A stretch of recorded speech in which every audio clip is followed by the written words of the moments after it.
Lower Siang जिले की सड़क पर एक विशेष स्थान ऐसा है जहां हर वर्ष हर मानसून में भारी भूस्खलन होता है। यह घटना अब इतनी बार हो चुकी है कि इसे अब आपदा की बजाय अनदेखी का नतीजा कहा जाए तो गलत नहीं होगा।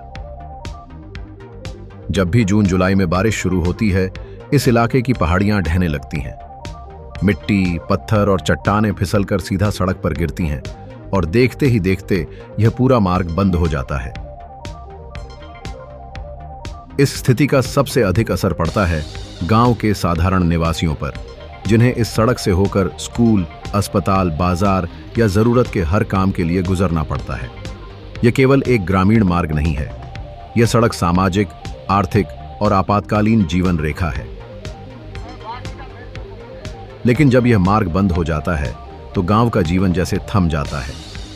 किसी को अस्पताल ले जाना हो तो वाहन नहीं चल सकते, बच्चों के स्कूल छूट जाते हैं, व्यापारी, किसान और दैनिक मजदूर सभी फंस जाते हैं। यात्रियों के लिए यह रास्ता और भी परेशानी भरा होता है।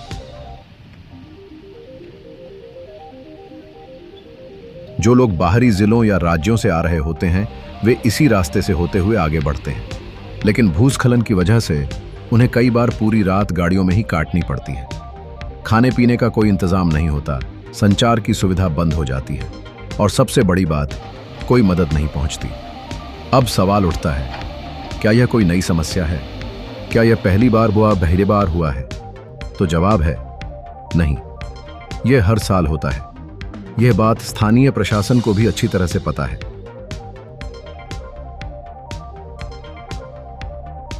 प्रशासन की ओर से हर साल कुछ अस्थायी उपाय किए जाते हैं। मिट्टी हटाने के लिए मशीन भेजी जाती है, रास्ते की सफाई की जाती है, लेकिन जैसे ही अगली भारी बारिश होती है, सब कुछ फिर से ढह जाता है।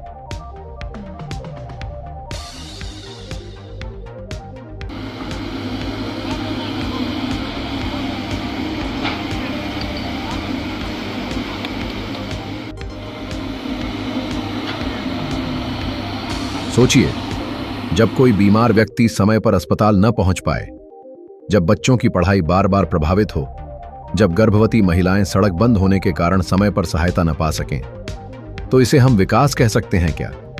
इतना ही नहीं, इस मार्ग पर बार बार आने वाले भूस्खलन ने अब सड़क की संरचना को भी पूरी तरह अस्थिर बना दिया है। यह एक सुरक्षा संकट भी है।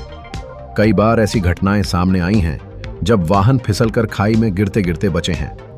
अगर जल्द ही इसका समाधान नहीं किया गया तो कोई बड़ी दुर्घटना कभी भी हो सकती है।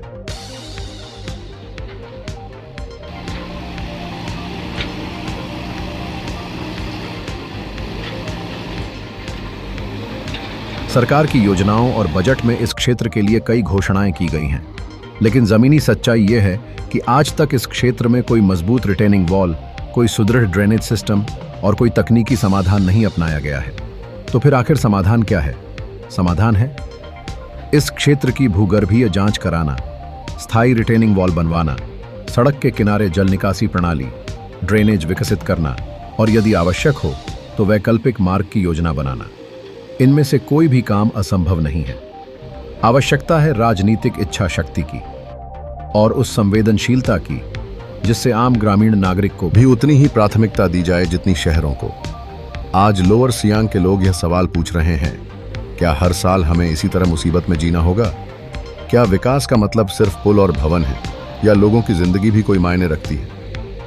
इन सवालों का जवाब हमें और आपको नहीं, सरकार और प्रशासन को देना होगा। इस रिपोर्ट के माध्यम से हम केवल एक सड़क की बात नहीं कर रहे हैं, हम बात कर रहे हैं विश्वास की, जिंदगी की और उस मौलिक अधिकार की जिसके तहत हर नागरिक को सुरक्षित यात्रा और सुविधाजनक जीवन का अधिकार है।